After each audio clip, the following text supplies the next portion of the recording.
itatupatia mahali pazuri pa kuishi, kuondoa wananchi wengi wanaoishi katika vitongoji duni.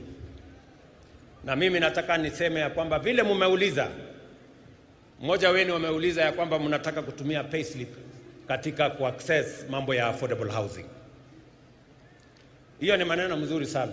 As long as we are discussing how we are going to occupy the houses, whether by deposit, wale wako na deposit, yule ambaye una deposit peleka payslip, tutapanga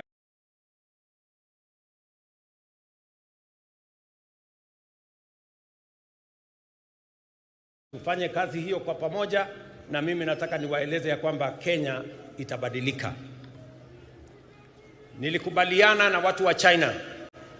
Wakati nilienda China, pengine watu wengi walikuwa wanafikiri tumeenda kukopa madeni zaidi. Hapana. Tulikubaliana ya kwamba tutajenga barabara kutoka Rironi kwenda Nakuru, baadaye mpaka Malaba. Lakini sio wafanyikazi hoye. Wakenya hoye. Mimi nafurahi sana kuungana na nyinyi katika sherehe hii ya muhimu ya kuadhimisha siku ya wafanyikazi katika taifa letu la Kenya. Pia kuadhimisha miaka 60 ya KOTU katika taifa letu la Kenya. Na kama mfanyikazi, naungana na wafanyikazi wenzangu. Kuna wale wafanyikazi wako permanent and pensionable. Alafu kuna wafanyikazi wengine kama sisi ambao tuko kandarasi ya miaka. Wengine wako na kandarasi ya miaka 3, wengine miaka 5 na tofauti zingine. Lakini sote sisi ni wafanyikazi wa taifa letu la Kenya. Na itachukua sote tukiungana, tukishirikiana, kwa sababu kuvua ni kazi, kufundisha ni kazi, kutibu ni kazi, kulinda walinzi wale kutoka yule guard mpaka CDF wa jeshi, wote ni wafanyikazi. Pale sokoni kazi inaendelea. Kule viwandani ni kazi inaendelea na wafanyikazi. Kule mashambani vile vile ni kazi inaendelea na wafanyikazi. Sisi zote tukiunganika, tukifanya kazi kwa pamoja, ndio Kenya itapiga hatua ya kwenda mbele. Mimi leo napenda sana, huyu Atwoli alisema ataongea kwa kifupi. Akaongea kwa kifupi kweli. But wacha nisome taarifa nilio nayo, alafu nitasema mambo machache. I am honored, ladies and gentlemen, to join you today as we mark 60 years of tireless advocacy, solidarity and progress in protecting the rights and welfare of Kenyan workers. International Labour Day grants a timely reminder of our constitutional and moral duty to uphold the dignity of labor without discriminating by age, gender, race, ethnicity, or ability, and to continually confront the evolving challenges facing our workforce. This year's theme, self-reliance in production, is the key to economic growth and resonates deeply with our collective national ambition. It calls on all of us as government, workers, entrepreneurs, and communities to champion a Kenya that is resilient, productive, and truly self-reliant. It is in this spirit that this week the Cabinet approved the 2025 Finance Bill, a key instrument in our ongoing national economic transformation quest. This bill has been carefully crafted to stimulate economic growth, deliver efficiency, and enhance competitiveness and expand opportunity. In fact, its provisions are designed to offer targeted relief for both businesses and workers and to support the spirit of enterprise and productivity.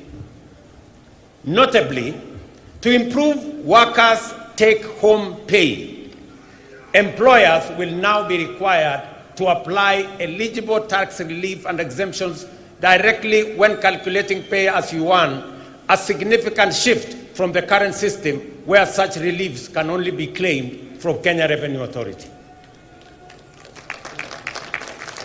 Precisely what Atwoli was talking about. I think he read my speech, and that is why he was raising those issues. This will increase and immediately benefit employees. Additionally, all pensions and gratuity payments for both the public and private sector will now be tax exempt. This reform is a recognition of the service and sacrifice of our senior citizens and workers, and a step towards ensuring that retirement is met with dignity, not stress. Small businesses will also benefit from simplified tax treatment, as they will now be allowed to fully deduct the costs of everyday equipment in the year of purchase, thereby eliminating unnecessary delays in accessing or assessing tax relief. Distinguished workers, ladies and gentlemen, when we speak of making Kenya truly self-reliant, I am proud to report to the nation that we are not merely making declarations. We are taking bold, concrete, and measurable steps. We are walking the talk. And here is why. For decades, our national savings culture was stagnant compared to our neighbors in Uganda and Tanzania and elsewhere.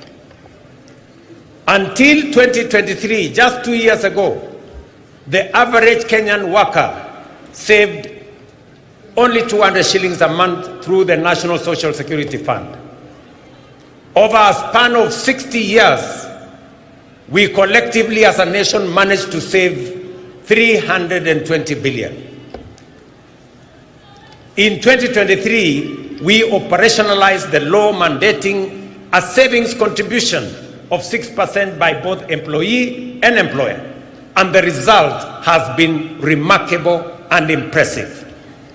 In just 2 years, we have mobilized 280 billion in national savings, nearly equal to what we saved over 6 decades.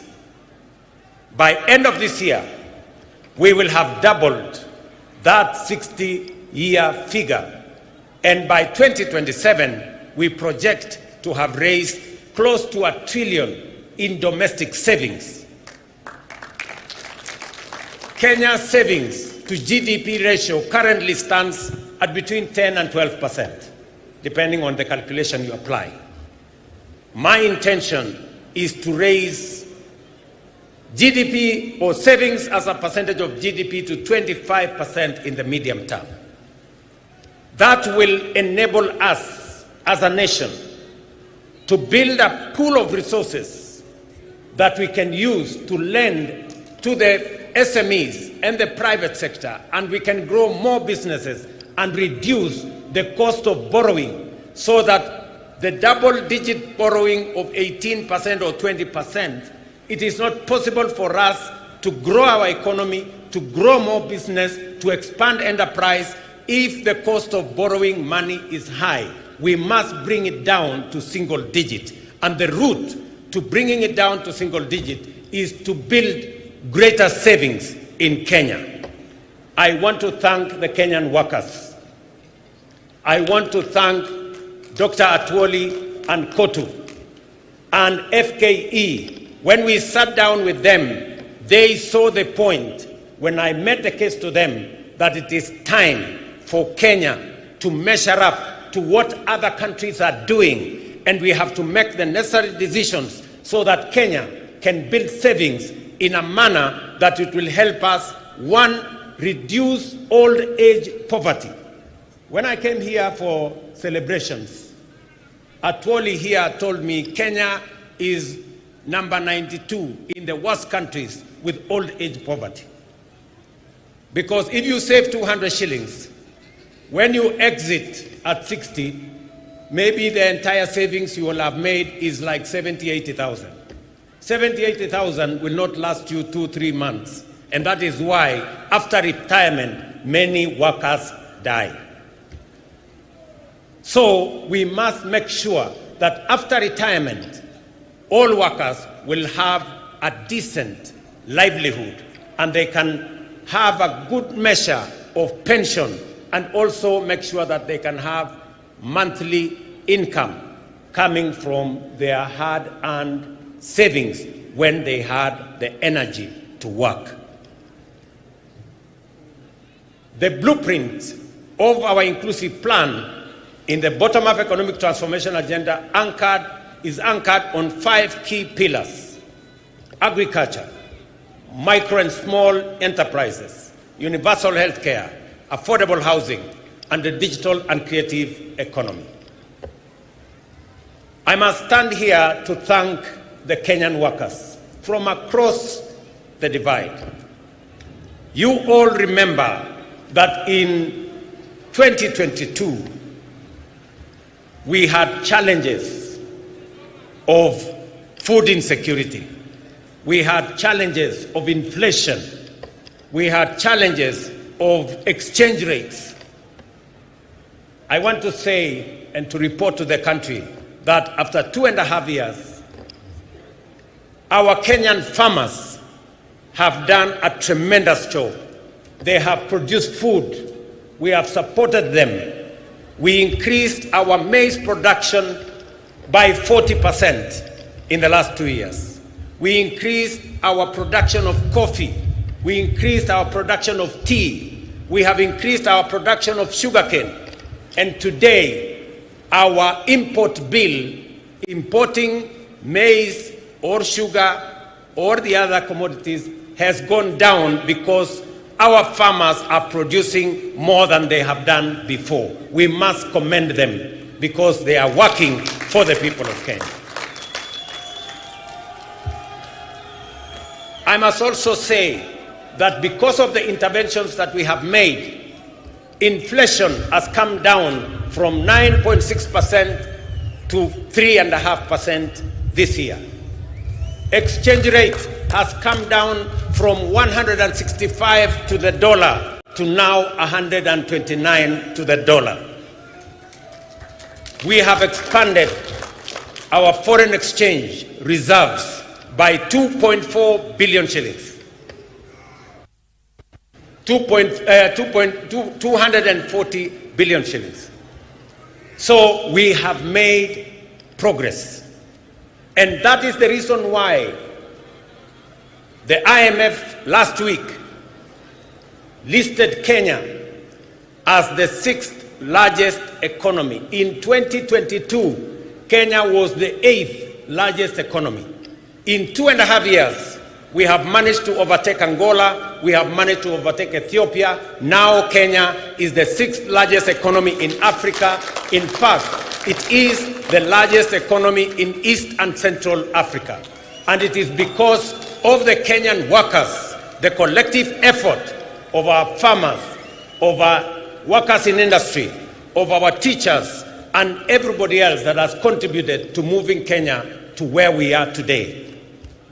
I am very confident about the future of our country if we work together in the manner in which we are working together.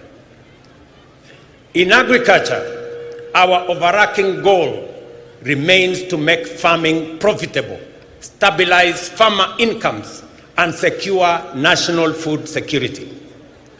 The reduction of fertilizer prices has led to 40% surge in maize production, boosted farmer earnings, reforms in the coffee sector, including the elimination of inefficiencies and corruption and the streamlining of the Nairobi Stock Exchange, have raised farmer prices from 50 shillings to a kilo to between 100 and 150 shillings to a kilo now.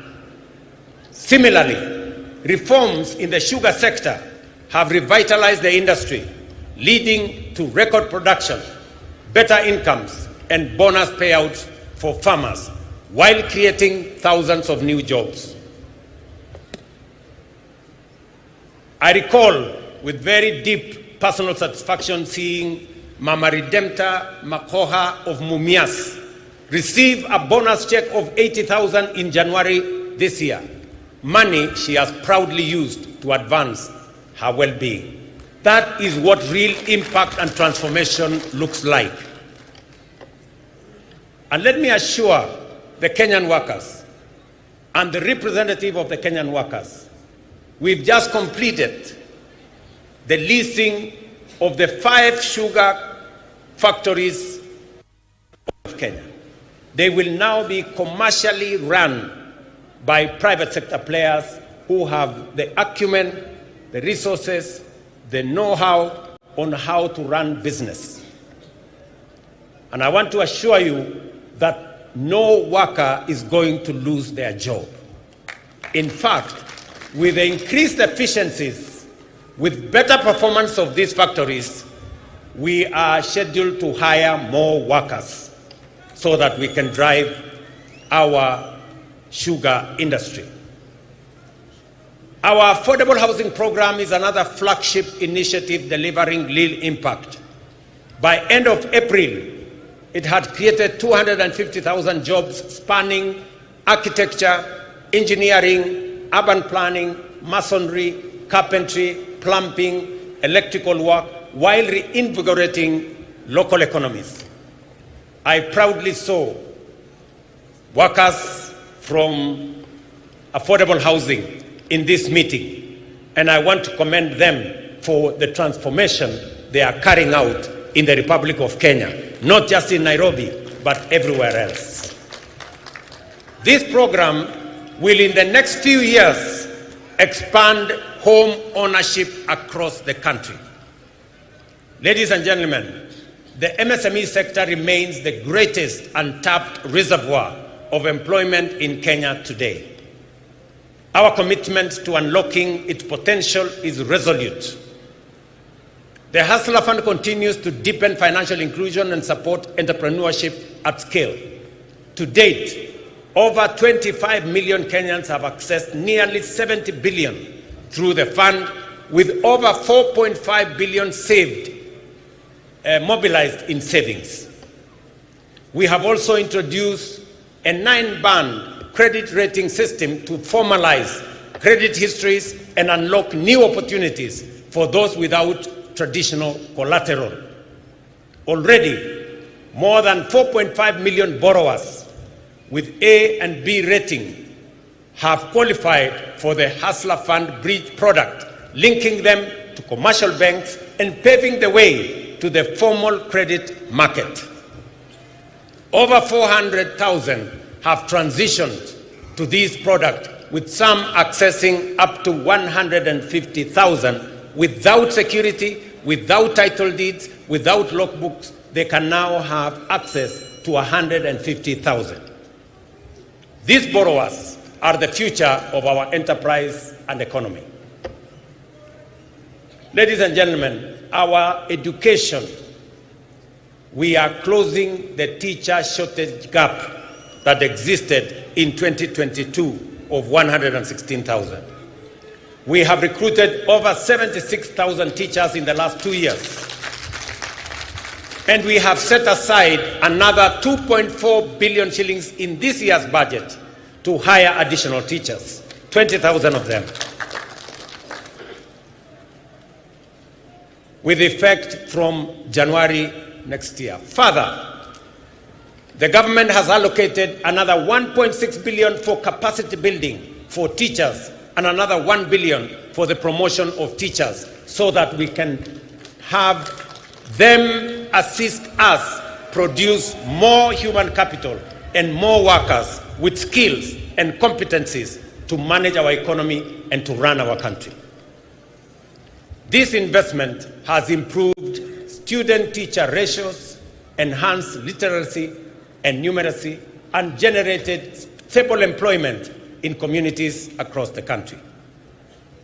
Labor migration continues to be a cornerstone of our strategy to expand jobs for Kenyans. Last year, over 200,000 Kenyans secured jobs abroad.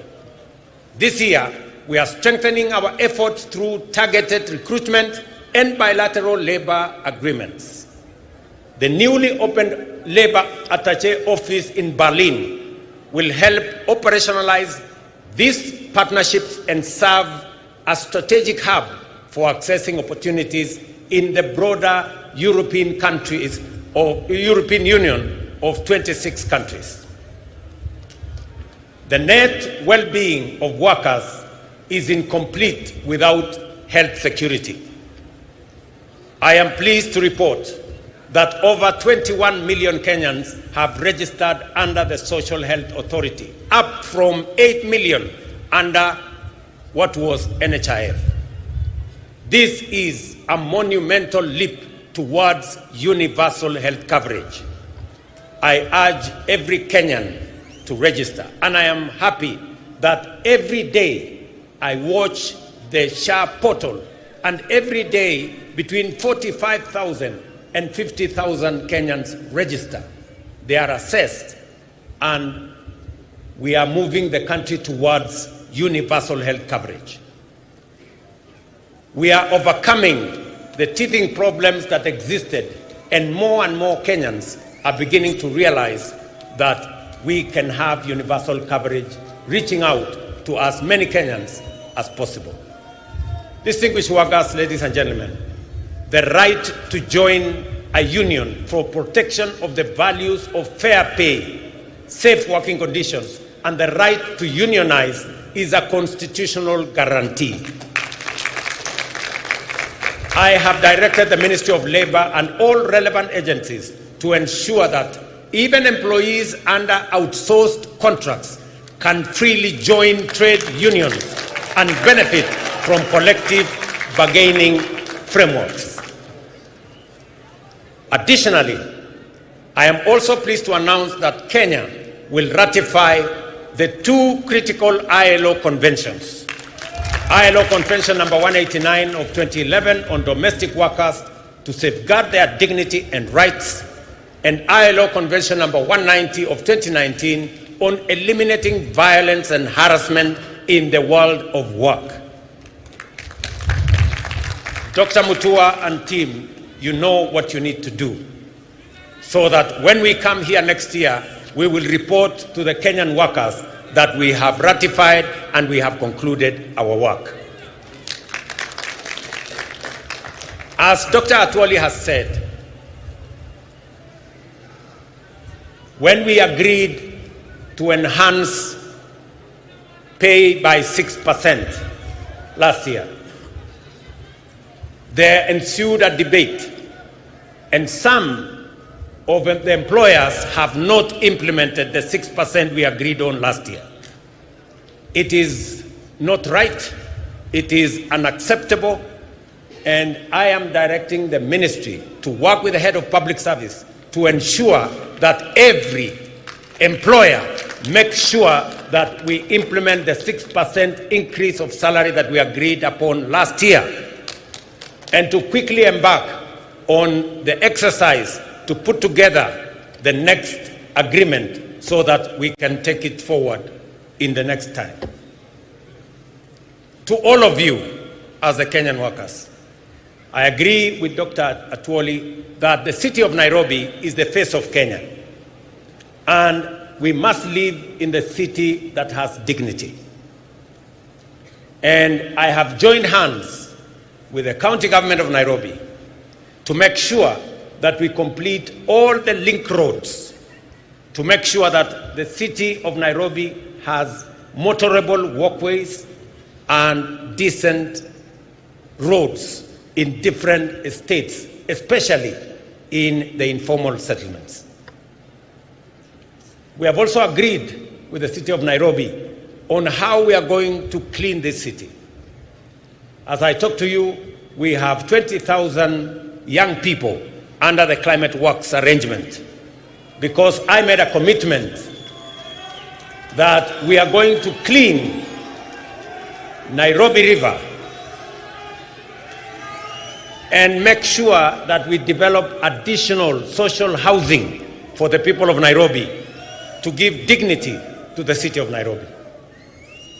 I went around the city of Nairobi 2 months ago, and we also agreed that the children of Nairobi, who today don't have as much school facilities and infrastructure as other counties, will benefit from additional government support, so that all the children in the city of Nairobi, especially those who live in informal settlements and attend informal schools, are graduated to public schools where they can get proper education paid for by the government of Kenya. I want to thank the members of Nairobi, the members of parliament from Nairobi County, and some of them are here, for the partnership that we have worked on to make sure that both the children of Nairobi go to school and the city of Nairobi benefits from the Climate Works program that will employ more young people. And we are going to be transitioning to another 40,000, to another 20,000 to make it 40,000 shortly as we graduate into the budget next month. So wale wote ambao wanashiriki katika kazi hiyo ya Climate Works, wale wanashiriki, na mimi naona, nafikiri wengine wao wako hapa, wale wanafanya kazi katika affordable housing, mimi nataka niwaeleze ya kwamba hii nchi yetu itajengwa na sisi kama wafanyikazi wa taifa letu la Kenya. Affordable housing itatupatia ajira, pia itatupatia mahali pazuri pa kuishi, kuondoa wananchi wengi wanaoishi katika vitongoji duni. Na mimi nataka niseme ya kwamba vile mumeuliza, mmoja wenu wameuliza ya kwamba mnataka kutumia payslip katika kuaccess mambo ya affordable housing. Hiyo ni maneno mzuri sana. As long as we are discussing how we are going to occupy the houses, whether by deposit, wale wako na deposit, yule ambaye una deposit peleka payslip, tutapangana na wewe tujue vile utapata nyumba uishi mahali pazuri. So tushirikiane namna hiyo, tufanye kazi hiyo kwa pamoja, na mimi nataka niwaeleze ya kwamba Kenya itabadilika. Nilikubaliana na watu wa China. Wakati nilienda China, pengine watu wengi walikuwa wanafikiri tumeenda kukopa madeni zaidi. Hapana. Tulikubaliana ya kwamba tutajenga barabara kutoka Rironi kwenda Nakuru, baadaye mpaka Malaba. Lakini sio kwa madeni. Hapana. Tutajenga barabara hiyo kutumia investment. Vile tumejenga expressway kutoka airport mpaka mjini Nairobi, hatujatumia pesa ya serikali, na hiyo pia tutafanya hivyo. Hata hiyo reli tutatoa Naivasha tupeleke mpaka border yetu na Uganda, vile vile itakuwa kupitia kwa barabara ya investment, sio kwa madeni. Kwa sababu nimesema ya kwamba lazima tupunguze madeni, kwa sababu inaweza kuharibu nchi yetu, na tutumie mbinu mbadala, a different approach, a much more innovative approach to carry out development in our country, and it is doable and it is possible. Kwa hivyo tushirikiane katika njia hiyo, na mimi nataka niwaulize Wakenya wote tuungane, tushirikiane, tufanye kazi kwa pamoja.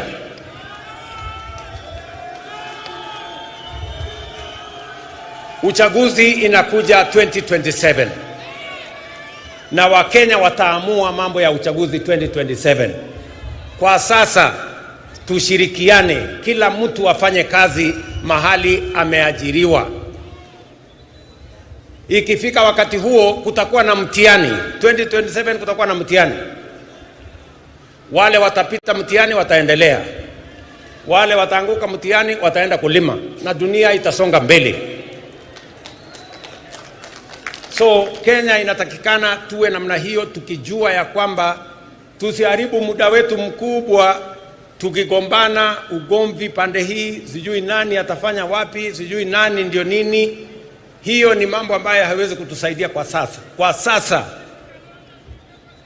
tuzalishe chakula, tusaidie wakulima wetu, tusaidie kilimo, ituzalishie chakula, ituzalishie mambo ya agro processing, itupatie bidhaa ambayo tutauza nje ya nchi, tuweze kudhibiti uchumi wa taifa letu la Kenya. Tujenge affordable housing, wa Kenya watoke katika slums. Tuhakikishe kwamba kuna bima ya afya ambayo haibagui nani yako na kazi, nani hana kazi. Tuhakikishe ya kwamba tuko na amani katika taifa letu la Kenya, ili uchumi ikue na sisi wote tujivunie kuwa wa Kenya. Sisi ni nchi ya demokrasia. Umesikia vile Atuoli amesema, wako na demokrasia kule Kotu na kuko na demokrasia everywhere. We want to build a strong, democratic, united, prosperous nation that all of us can live in and be proud of. And it's not going to happen.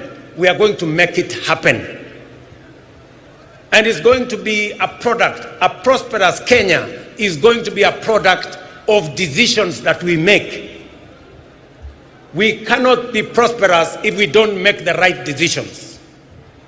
We cannot develop if we make the wrong decisions.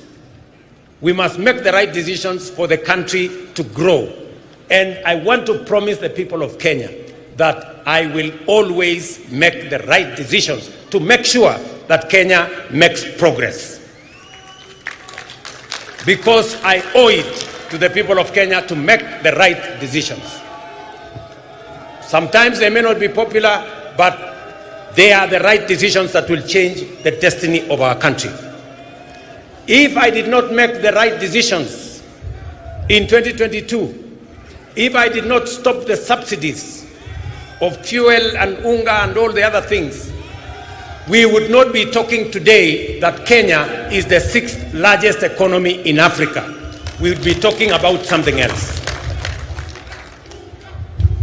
So tunataka tushirikiane namna hiyo, tufanye kazi namna hiyo, and I am very confident about the future of our country. Kenyans, we have the best country that we can have. We should be proud to be Kenyans. And we must do whatever it takes to make this country great. We must avoid convenient decisions that only helps us to mark time on the same spot. We must make the decisions that will make Kenya progress and move forward. And I want to assure you that as long as I'm president, I will make the right decisions that will make this country move forward, because I believe in the prosperity of our nation. I want to thank all of you for joining us today in this wonderful celebration of 60 years of KOTU, and to commit to you that we are going to work together as partners in building our nation. I want to say thank you very much. God bless you and happy Labor Day. Asanteni sana. Tumpongeze rais kwa makofi tafadhali. Naomba tumpongeze rais, na sasa mahali tulipo, kama umeketi, naomba tuweze kusimama ili tumalize kwa wimbo wa taifa. Kama kuna mahali umeketi, tafadhali tusimame sote, tusimame wima, tumalizie kwa wimbo wa taifa.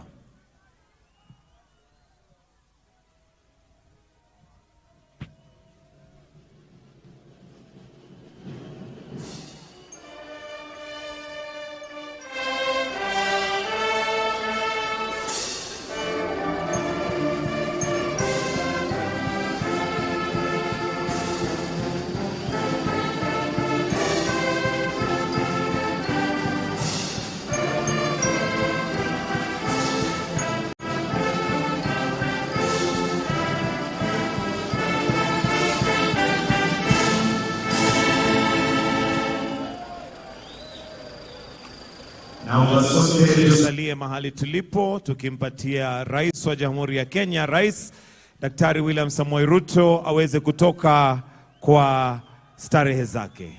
Let us see to leave. Thank you.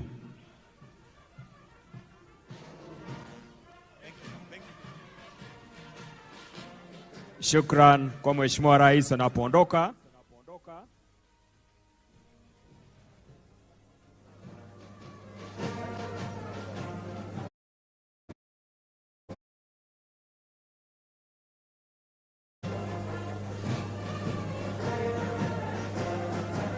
Ni kilele cha sherehe zetu Labor Day makala ya 60, nikitambua kuondoka kwa Mheshimiwa Rais Daktari William Ruto. Thank you, Your Excellency.